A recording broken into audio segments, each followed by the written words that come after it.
నమస్తే, welcome to great Andhra. మనతో పాటు ఉన్నారు సీనియర్ పొలిటికల్ అనలిస్ట్ జిఆర్ మహర్షి గారు. నమస్తే సార్. నమస్తే చందన్ గారు. సార్, ఏ ప్రభుత్వంలోనైనా కాస్త కోస్త అవినీతి జరుగుతుంది అనేది అందరికీ తెలిసిన వాస్తవం. అయితే నిన్నటి వరకు ఎమ్మెల్యేలు రకరకాల దోపిడీలు చేస్తున్నారు, అవినీతి చేస్తున్నారని వింటూ ఉన్నాం. ఈరోజు అది ఐఏఎస్ భార్యల దగ్గరికి వెళ్ళింది. అంటే బ్యూరోక్రాట్స్ వాళ్ళు ఎక్కడ పనిచేస్తారు, ఏం చేస్తారు అనేది మనకి సూపర్ఫిషియల్గా తెలిసిన విషయాలు వేరు. కానీ వాళ్ళ భార్యలు ఇన్వాల్వ్ అవుతారు, వాళ్ళ ద్వారా కూడా అవినీతి జరుగుతుంది అనేది అందరూ ఊహించిన విషయం అయితే కాదు. ఇది కూడా వైసీపీ చేస్తున్న ప్రచారంలో లేకపోతే వాళ్ళు వేస్తున్న నిందలు కాదు, అటు కూటమి ప్రభుత్వంకి అనుకూలంగా ఉండే మీడియా నుంచి వచ్చిన కథనాలే. వీటిని ఎలా చూడొచ్చు? అంటే మీరు చెప్పిన వార్తలు ఏమి సాక్షిలో రాసింది కాదు, మీరు చెప్తున్నారు కదా అనుకూల మీడియా అని. సాక్షిలో రాస్తే వాళ్ళు ఏదో తప్పులు ఒప్పులు లేనివి ఆరోపణలు చేస్తారని వీళ్ళు వాదించేవాడు. ఇప్పుడు ఎక్కడొచ్చాయి ఆ వార్తలు? బాగా టీడీపీకి స్ట్రాంగ్గా సపోర్ట్ చేసి మీడియాలో వస్తున్నాయి. ఎందుకు వస్తున్నాయి అంటే అక్కడ ఉన్నాయి కాబట్టి వస్తున్నాయి. ఇప్పుడు అవినీతి అనేది సర్వాంతర్యం అన్ని ప్రభుత్వాల్లో ఉంటుంది. దాన్ని ఎవరు ఊరికే వీళ్ళు ప్రతిపక్షంలో ఉన్నోడు జగన్ ప్రభుత్వం అవినీతి మయము, అవినీతి కూపము, వాళ్ళు తినేశారు వీళ్ళు తినేశారు, అధికారులు ఐఏఎస్లు ఐపీఎస్లు అని వీళ్ళంతా అన్నారు కదా. మరి మీ దాంట్లో మాత్రం ఏం శుద్ధంగా ఉన్నారు? 9 నెలలు అయింది మీరు వచ్చి. మీ ఎమ్మెల్యేలు చికెన్కి కూడా డబ్బులు వసూలు చేస్తున్నారని వార్తలు వస్తున్నాయి. మీ ఎమ్మెల్యేలు పోర్టు పనుల్లో ప్రతి వాళ్ళ దగ్గర డబ్బులు వసూలు చేస్తారని అంటున్నారు. మీ ఎమ్మెల్యేలు అదేదో ఫ్లై యాష్ దగ్గర ఇద్దరు ఎమ్మెల్యేలు కొట్టుకొని మీ వరకు వచ్చింది పంచాయతీ. ఇలా ఎన్ని పేర్లు చెప్పాలా, ఎన్ని చెప్పాలా?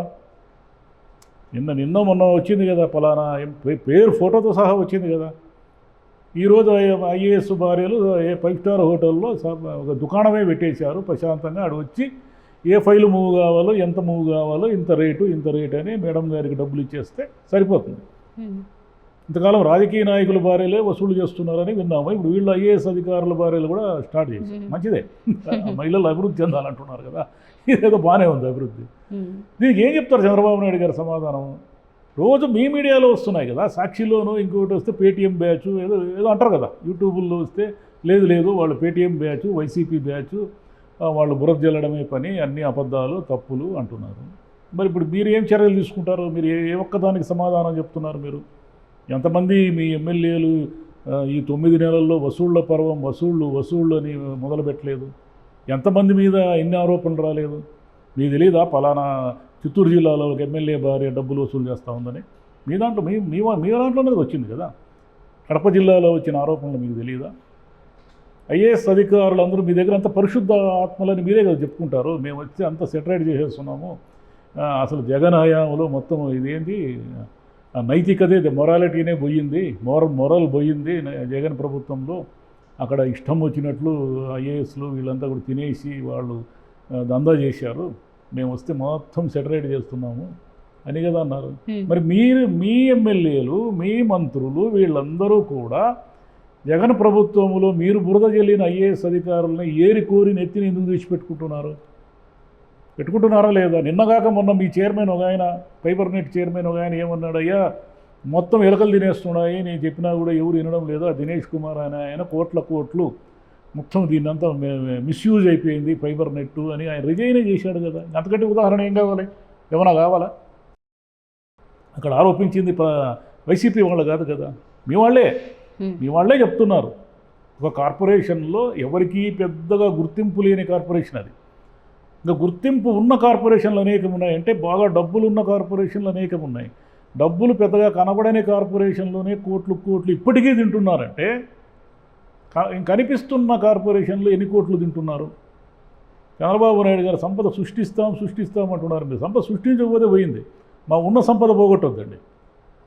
జనం డబ్బే కదా వాళ్ళంతా తింటూ ఉండేది.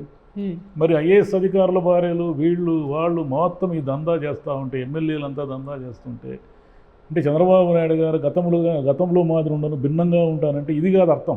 గతంలో ఆయన కొంచెం స్ట్రిక్ట్గా ఉండేవాళ్ళు, భయపడేవాళ్ళు ఆయన చూసి. ఆయన సులభంగా ఇచ్చేవాడు కాదు ఛాన్స్. ఇప్పుడేముంది, చంద్రబాబు నాయుడు గారిని ఎవరు కేర్ చేయడం లేదు, ఇష్టం వచ్చినట్టు తినేస్తున్నారు. మేము 100 కోట్లు పెట్టామయ్యా ఎలక్షన్కి, మాకు రాకపోతే ఎట్లా? చికెన్ మీద వసూలు చేస్తారు, చిన్న వాళ్ళ మీద, దుకాణాల మీద వసూలు చేస్తున్నారు, కాంట్రాక్టర్ల మీద వసూలు చేస్తున్నారు, బిల్డర్ల మీద వసూలు చేస్తున్నారు. మొత్తం లిక్కర్ లాబీ అంతా మీ వాళ్ళే, వేరే వాళ్ళు ఉన్నారా? న్యూట్రల్గా ఉన్న వాళ్ళు ఎన్ని పేర్లు ఉన్నాయో చెప్పండి లిక్కర్ లాబీలో? మొత్తం మీ తెలుగుదేశం ఎమ్మెల్యేలు సిండికేట్ అయ్యి మీ వాళ్ళకే కదా వచ్చేటట్లు చేసుకున్నారని. మరి ఇంకెక్కడ ఏం వదిలేరు మీరు అవినీతిని? ఏమేమి కంట్రోల్ చేశారు అవినీతిని?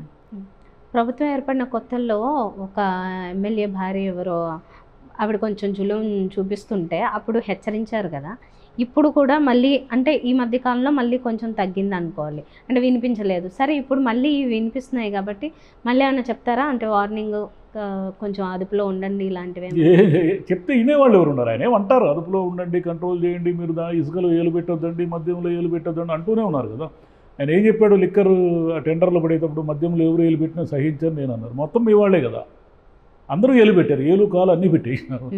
మీరు ఏమైనా చేశారా? వాళ్ళు పెట్టిన భార్యలు పెడుతుంటే అంటే వాళ్ళకి సంబంధమే లేదు. ఆటోమేటిక్గా ఇప్పుడు అవినీతి అనేది నేరుగా ఎమ్మెల్యేనో మంత్రిలో చేయలేడు.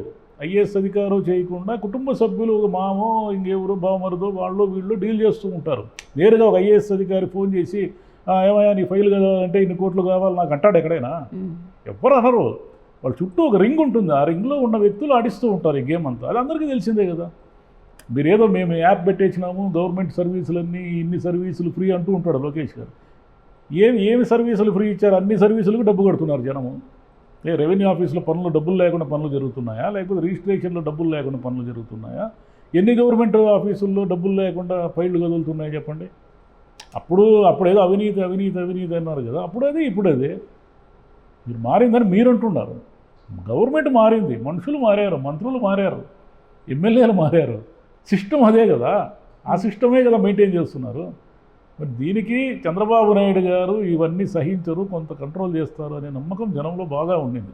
కానీ ఈ నమ్మకం వాళ్ళ మీడియాకే పోయినట్టుంది. సాక్షిలో రాశారనుకోండి, సాక్షి టీవీలో చెప్పారనుకోండి, వీళ్ళు ఇంతే అన్ని గ్యాసిప్పులు వీళ్ళేదో అంటూ ఉంటారు కదా, సాక్షిని తిడుతూ ఉంటారు. అది వైసీపీ మీడియా, ఆ మీడియా, ఈ మీడియా. అది పాపం సాక్షి వాళ్ళకి ఇవన్నీ కనబడి కూడా కనపడవు, వాళ్ళు ఎతకని కూడా ఎతకలేరు.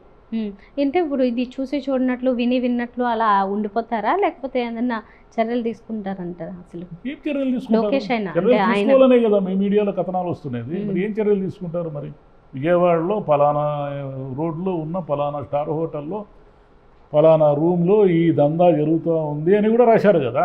అంతకంటే సాక్ష్యాధారాలు లేకుండా ఒక ఎమ్మెల్యే ఫోటో వేసి ఎలా రాస్తారు? ఎవరైనా రాయలేరు కదా. విషయం ఉంటేనే కదా రాయగలరు, ఉట్టునే ఎందుకు రాస్తారు? పైగా తెలుగుదేశాన్ని ఆడుకోరుగా సపోర్ట్ చేసి జగన్ ప్రభుత్వం మీద ప్రతిరోజు అవి దుమ్మెత్తి పోసిన పత్రికలే రాస్తున్నాయంటే ప్రాబ్లం ఏదో ఉంది మీ దగ్గర అని అర్థం. ప్రాబ్లం సెటరేట్ చేసుకోమని అన్నా చెప్తూ ఉండాలా, లేదంటే అయ్యా మీరు కంట్రోల్ చేయలేని పరిస్థితికి వచ్చేసింది అవినీతి అని అన్నా చెప్పాలి. ఇప్పుడు ఏమిటంటే మీ మీడియా ఉండింది కాబట్టి గోరంతలు కొండంతలు చేసి జగన్ ప్రభుత్వం మీద విపరీతమైన బురద పోశారు, జనాన్ని నమ్మేలా చేశారు కాబట్టి ఆయన ఓడిపోయాడు. సరే, ఓడిపోవడానికి ఇంకా చాలా కారణాలు ఉన్నాయనుకోండి. వాళ్ళు ఇష్టం వచ్చినట్లు మాట్లాడడము, ఓవర్ ఈగో, ఓవర్ ఆత్మవిశ్వాసము, వైనాట్ 175 అనడము, స్థానిక ఎన్నికల్లో మొత్తం అదేమంటారు ఏకగ్రీవాలు చేసుకోవడం, వాళ్ళు చేసిన తప్పులు సన్నగలేవు. అవే మళ్ళీ వీళ్ళు కూడా అవే చేస్తున్నారు. వీళ్ళు అవే కదా చేశారు, ఏకగ్రీవాలు చేసుకున్నారు కదా.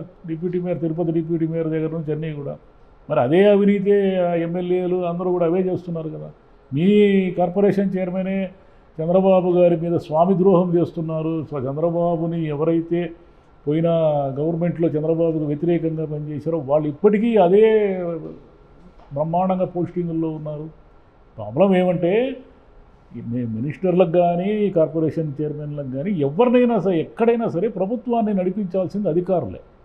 అవినీతి అధికారులు ఎంతమంది బలంగా ఉంటే వాళ్ళకి చైర్మన్లకు కానీ మంత్రులకు కానీ అంత లాభం. ఎందుకంటే వీళ్ళు తెలియదు కదా తమ శాఖలో ఎలా డబ్బులు తినొచ్చు, వీళ్ళకి ఏం తెలుస్తుంది?